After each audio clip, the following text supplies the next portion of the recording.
Welcome to the Expert Network Team podcast, where our goal is to inform and educate our listeners on matters related to finance, legal, insurance, accounting, and other interests that are of personal and business nature.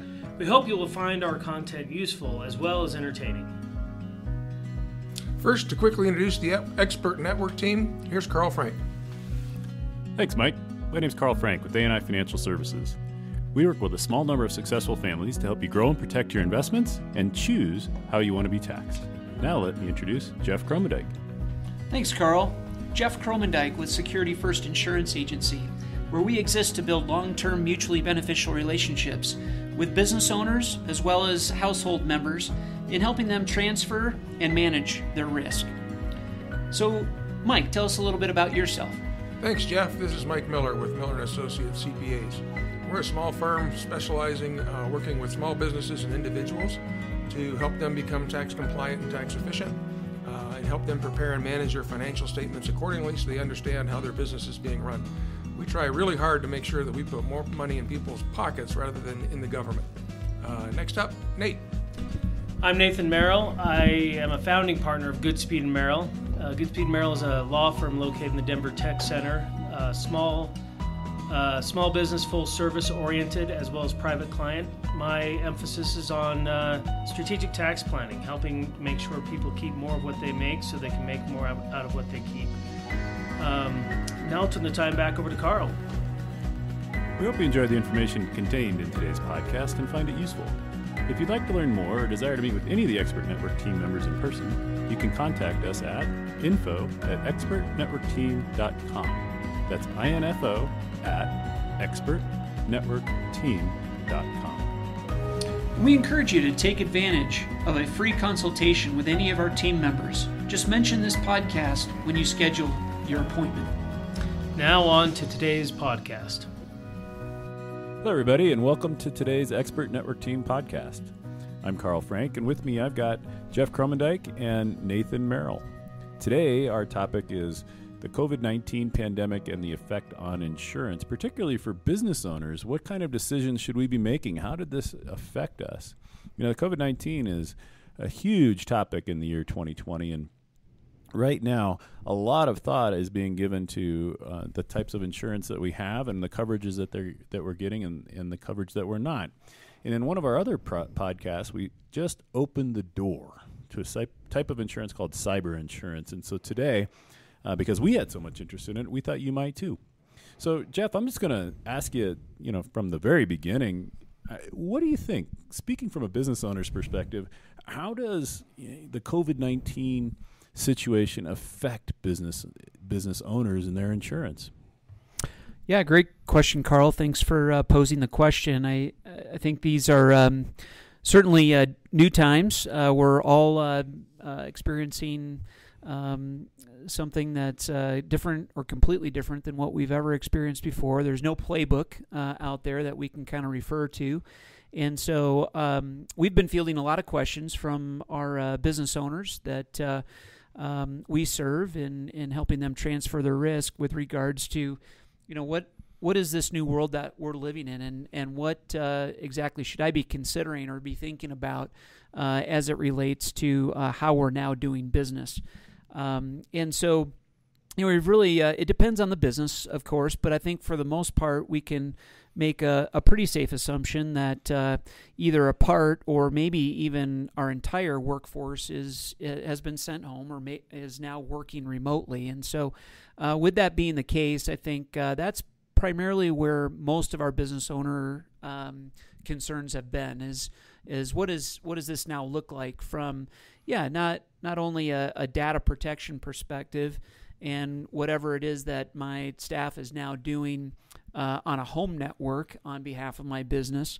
But what about some of the business personal property that I sent home with them, whether it be computers or, ergonomic equipment or things like that? Is that stuff covered? And then also I think a lot of business owners are concerned about any work-related type injuries that occur at home. And so these are some of the conversations that we've been having. But let me just address the first one, cyber liability in particular, because That is a very hot topic. And, of course, just to remind our business owners out there, it is our responsibility to protect the private data that is what in our filing cabinets next to our desk. It's also important, or our responsibility, to protect the data that's in the cloud or in digital form. And so whatever that might consist of, we talked a little bit on one of our prior podcasts as to what that information is, but it can be something as simple as a name connected with a date of birth, or a name connected with an address. It could be dates of birth, driver's license numbers, social security numbers. Depending on what business you're in, would determine, in essence, your exposure or the risk that you have to covering that type of data. Boy, privacy is so important in today's world, isn't it? It is, absolutely. I mean, it's one of the, I'd say, largest exposures right now that's on the rise as far as claims are concerned. Sometimes it feels like we've already lost our privacy with all the scandals that have hit all these major companies that have our credit cards and everything else. Is there anything left to protect? Yeah, it's out there. I think it's just a matter now of it rising to the surface and it actually impacting you as a consumer, whether it's your identity that is stolen or your credit that is impacted. And then as a business owner, I could be liable whether or not my consumer clients actually get hurt. Am I right about that? Oh, absolutely. Yeah, your clients are entrusting you with their data, their information, and whether they really know it or not. I mean, that's what's happened.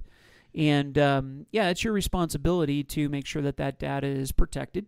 And if it does leak into cyberspace or into the hands of somebody that's going to be irresponsible with it, or use it negatively or to impact somebody, then absolutely your client is going to look to you to indemnify them for that. They're not going to necessarily go look for the perpetrator.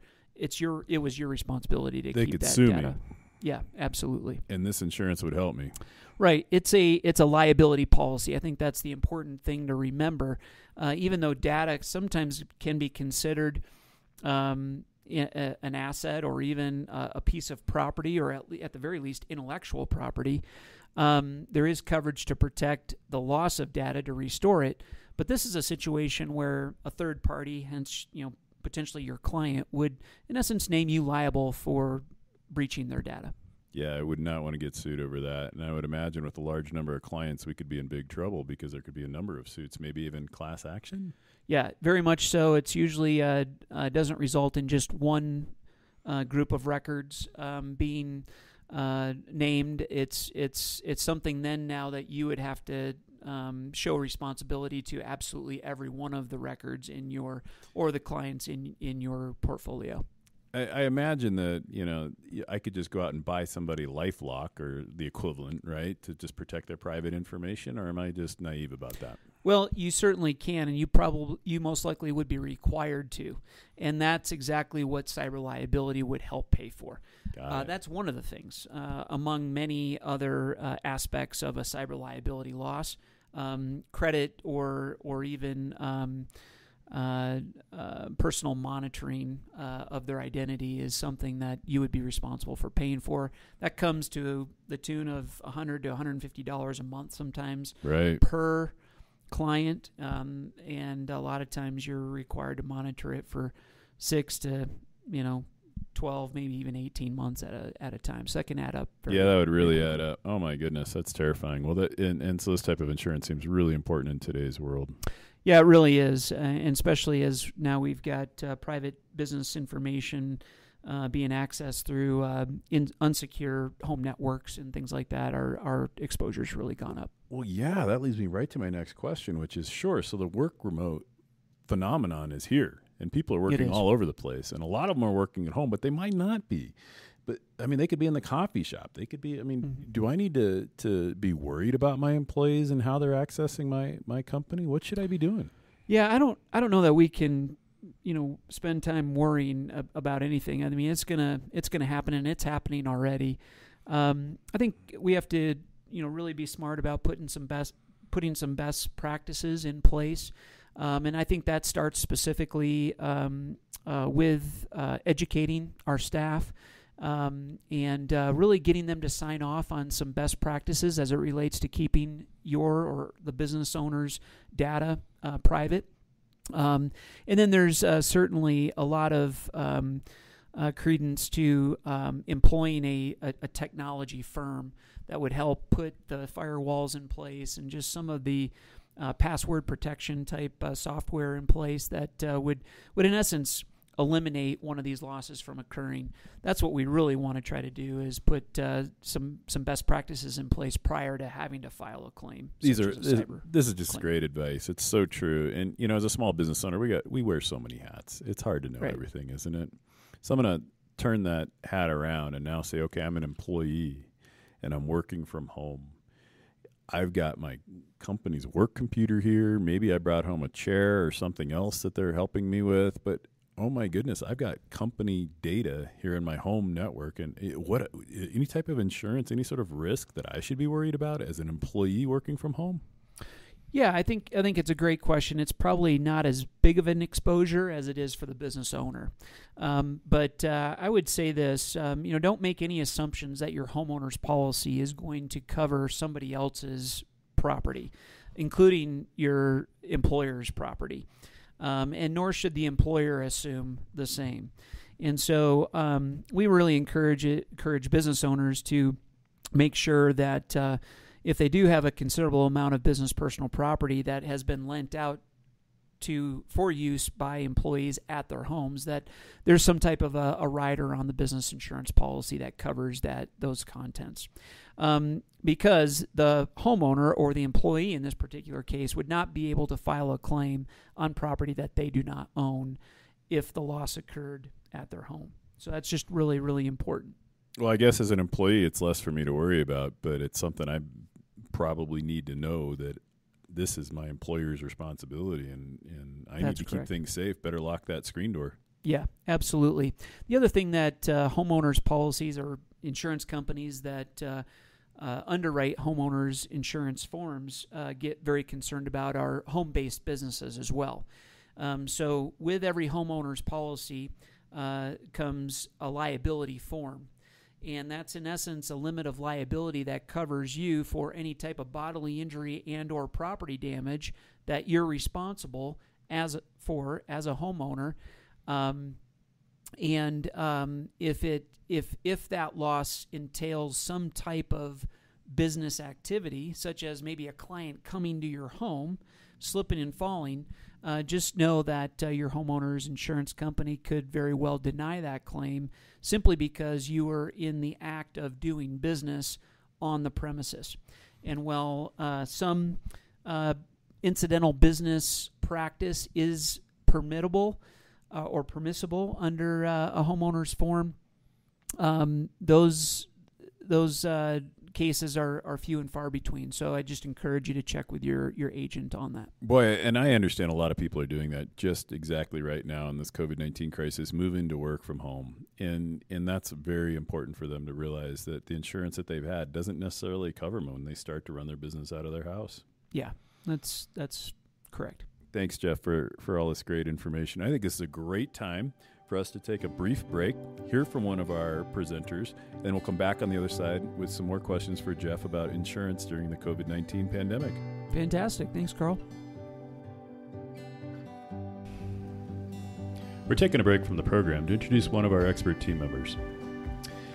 Mike, would you please tell us a little bit about Miller & Associates? Sure. Thanks, Carl. Appreciate being here.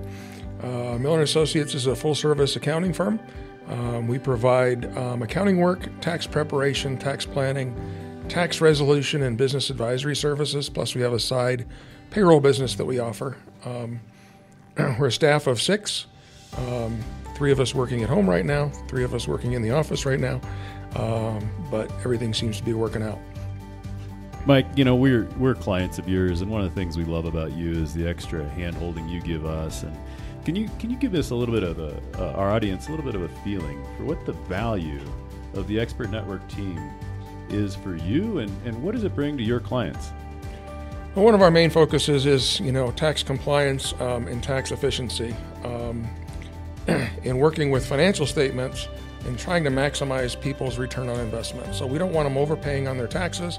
And to do that, really, it's a well-prepared financial statement, correct?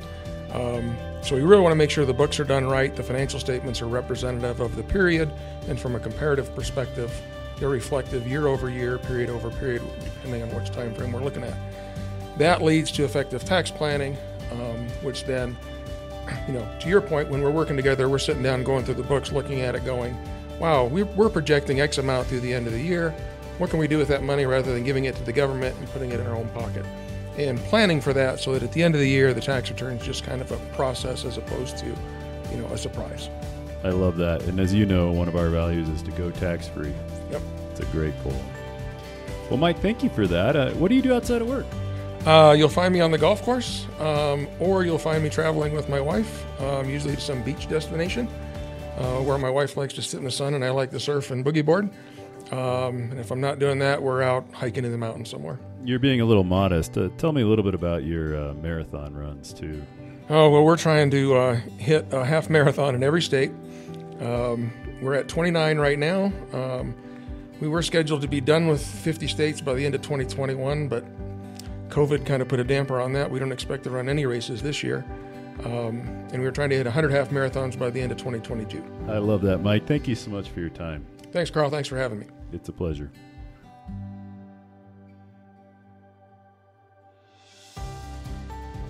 All right, rejoining Jeff here. This is Nate Merrill. I wanted to pick up on where Karl was, and there were a few points that you made, Jeff, that are of particular interest to me. I'd like to hear more about. One of the ones that got me curious was when you were talking about, given that our workforces are working, our employees are working from home, they're working remotely, remote workforce, all that, and the exposure that an employer has relative to workers' comp situations, and recognizing that there are a number of factors that go into that, like ergonomic, and carpal tunnel, and help me understand what it is that we're going to be dealing with going forward as our workforce is situated at home. Yeah, great question, Nate. Thanks for asking. It's important to understand that specifically here in the state of Colorado, and I understand we probably have some out-of-state listeners as well, but insurance is, it's important to understand that insurance is territorial, and it either starts and stops at state lines, or at the very least, certainly regulations will change at state lines. So I'll speak specifically to Colorado, but it's important to understand, or for business owners to understand, that a work-related injury is a work-related injury, regardless if it occurs at the office or at the business or at home, or maybe even in between home and the office, if that particular employee is indeed working or in transit during work hours. And so workers' comp is really designed to cover any work-related injury. And so there really isn't too much to be concerned about from a business owner's perspective as it relates to work-related injuries and workers' comp in particular. However, the industry as a whole is becoming concerned about having more and more work-based employee or home-based working employees, and primarily it's because we do typically then see an uptick in injuries when we have a workforce working from home, and it oftentimes just has to do with the things that employees get distracted by when they're working from home. Oftentimes we see maybe some yard work being done on occasion. There's just some things that home-based employees or working from home type environments just create some additional exposures from an injury perspective than what we typically see in a regulated or a workspace that's in essence more controlled, like which we usually have here, at our offices. So just to get some clarity on that, though, because as you were talking with Karl about the limitations on homeowners' liability for the employee versus where the business insurance will kind of reach out and cover. How do you determine who has priority in a particular claim? Where you have an employee who is fixing their lunch, they slice their finger. Is that going to be under their home insurance, or is that a business? Who gets priority on that? Yeah, and that's really where the lines get pretty blurred. In essence, when we have a home-based workforce, or just a one employee working from home, it's really up to them to basically decide if this was a work-related injury or not. Whereas if it occurred at my business, it would be pretty cut and dry, right, that it would be then at that point in time a work-related injury. So we're really taking the decision that's typically very clear with regards to what a work-related injury is or isn't, and placing it now in the basically in the court of the employee to determine, am I going to be honest about this claim and admit that I was out in my backyard trimming plants at the time I got injured, or am I going to go ahead and file this as a work-related injury? And so that's where we're going to see as an industry some major uptick in claim frequency and even some severity. So what about in the area of workstation? I don't know what the right word is. Ergonomics. Yeah. What do we need to be aware of or concerned of there?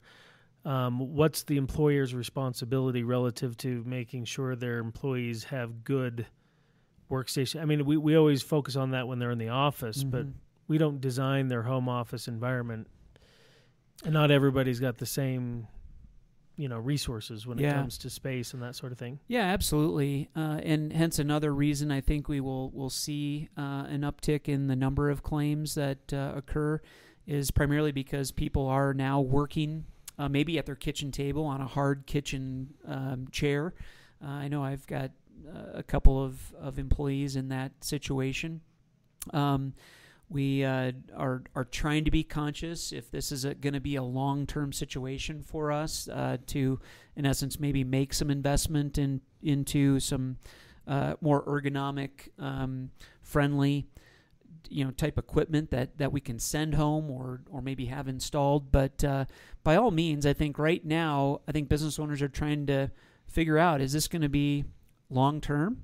Is it going to be something that passes in the next 30 to 90 days?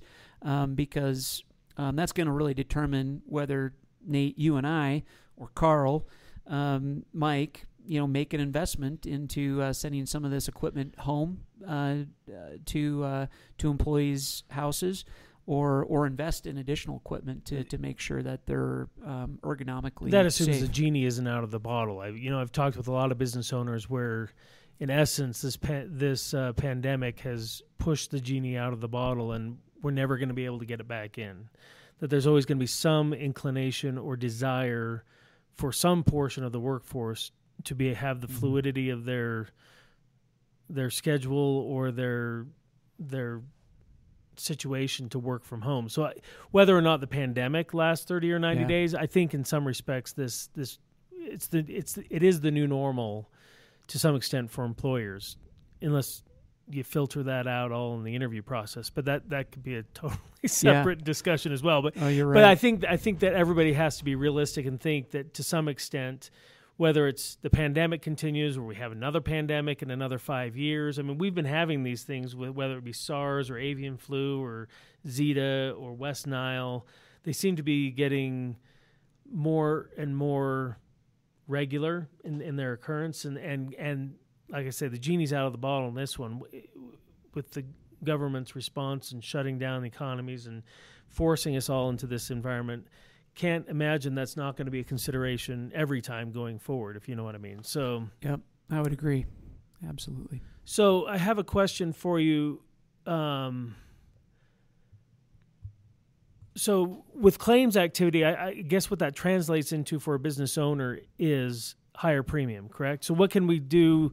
I mean, between you have to weigh or cost benefit analysis the investment in resources to prevent injury versus the impact of claims activity. Is that kind of the calculus? Yeah, I think it is. It's a pretty complex formula to try to figure out. But in Colorado here and really nationwide, frequency or even severity of claims, workers' comp claims, really don't impact your premiums until your company has qualified for what's called an experience modification. And your company is only going to qualify for an experience mod if it's paid work comp premiums of more than $4,000 for 4 consecutive years. Then your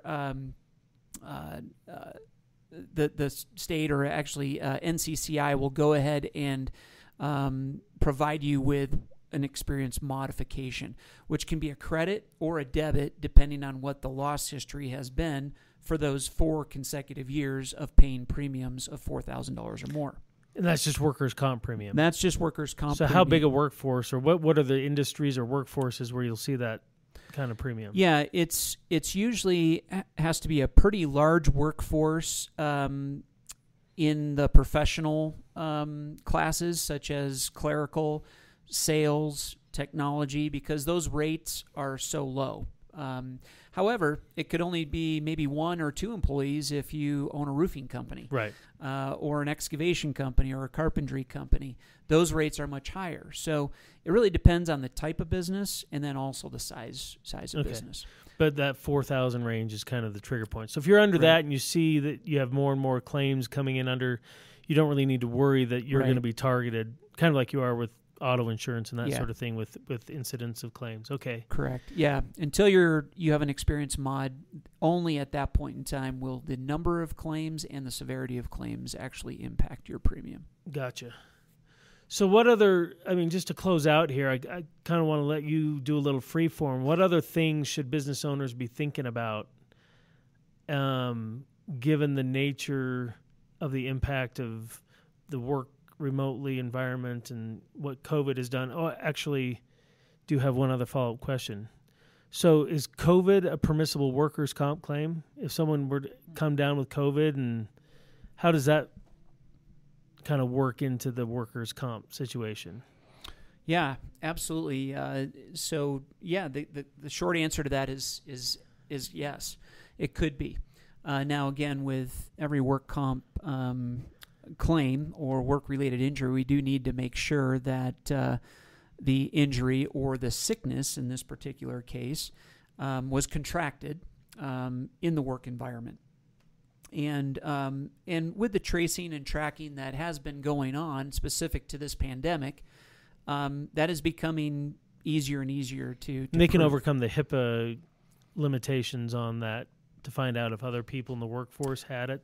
They can, yeah. It is traceable and trackable at this point in time. We've had several claims filed for COVID-19, and for the most part, our work comp carriers are responding to them pretty readily. Okay. So now I'll turn to your kind of free form. What other issues should we be concerned about as we get halfway through? Now we're halfway through the year with this new, I don't want to call it a new normal, but a new environment for business owners. Yeah. I mentioned it in a prior podcast that we did a couple of weeks ago, but a couple of other forms that are really becoming really prevalent and very, very important, I think, for both small and mid-cap businesses, large businesses to have, are first of all, employment practices liability insurance. With unemployment, at the levels that they are, we as business owners are certainly furloughing employees, maybe even in letting some employees go at this point in time. And whenever that's the case, we need to be very, very careful to document those types of events properly. But the reality is we don't do things perfectly. It's not a matter of if, but when. Yeah, exactly. And so it oftentimes just requires a perception of a terminated employee or a disgruntled employee of some sort to be somewhat negative as to how they were treated. And so employment practices liability is really designed to protect the business owner in the event they're held liable or are fielding a suit that's landed in their possession for wrongful termination, discrimination, harassment, or any other type of grievance that comes from an existing employee or a terminated employee. Right. Real or perceived. Real or perceived. Right. Yes, exactly. I think the last form I just would like to touch on real briefly is just the importance of thinking about directors and officers' liability coverage at this point. As I mentioned last time we touched on this, most small businesses are very closely held and therefore don't necessarily have a board of directors per se. But by default, us small business owners, we are the board, and maybe it's us and a spouse, or maybe us and a partner, but nonetheless, we're in essence responsible for the decisions that we're making on behalf of the company, which can impact our employees. It can also impact our customers or even our vendors. And so as we're making difficult decisions in a climate where, like I said earlier, we don't have a playbook to refer back to, a lot of us are shooting from the hip, literally. Mm-hmm. I mean, we're trying to make the best decisions we can based on the information that we have. And if those decisions ever prove to be the wrong decisions, or maybe even perceived to be the wrong decisions, just know that as business owners, we can be held liable and certainly responsible for the fallout of those types of decisions that are made as it relates to our company and those affiliated with it. Yeah, and acknowledging that what you say is true, for the most part, a lot of businesses, most businesses, small businesses are closely held in such a way that maybe that's not as much a concern. But with more and more mid-market maturing businesses going to equity capital, granting directly or indirectly ownership interests to employees to incent them for retention and long-term growth, you're finding yourself more and more in a situation where people may think they're the sole interest in their company, but this is work that I do as an attorney, is help people put together structures that are either equity or directly or indirectly. And one of the emphasizing points I make to them is you now owe fiduciary duties beyond just your relationship as an employer, but as a separate owner, you owe them a duty as an owner of the company that you need to protect. And that's exactly the type of insurance you're talking about. Yes. There is, should they come back down the road when the venture doesn't quite work out, or if they don't agree with some decision you've made, that type of insurance can help kick in to defend you against their claims against you. Yeah. And as we think about, even transitioning our businesses, whether it be to a group of employees or even on a sale, whether it be a stock purchase or an asset purchase, whenever there's an acquisition environment, it's good to have directors and officers coverage in place. Yep. Well, like with any discussion we have here on the Expert Network team, there's so much new that comes out of discussing what we are presently concerned with, and I'm sure we'll come back to Jeff and get more insights as time goes on. But really appreciate you taking the time to sit down with us today and go over these items. Yeah, thanks a lot, Nate. No appreciate problem. Your questions. Thank you for joining us today. Hope you enjoyed the information we shared. If you enjoyed this podcast, please feel free to share it with someone else. And join us next time. If you want to meet with a member of the team, please contact us at info@expertnetworkteam.com. That's info@expertnetworkteam.com.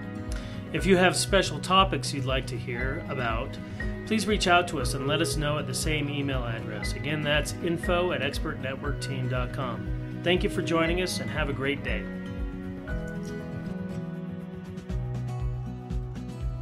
Thank you for listening to this podcast. We want to remind you that listening to this podcast does not establish a client-professional relationship with any of the firms represented. nor does it constitute legal, investment, or accounting advice, and the views are those of the professionals only. Investment advisory services may be provided through A&I Financial Services, and securities may be provided through Genios Wealth Management.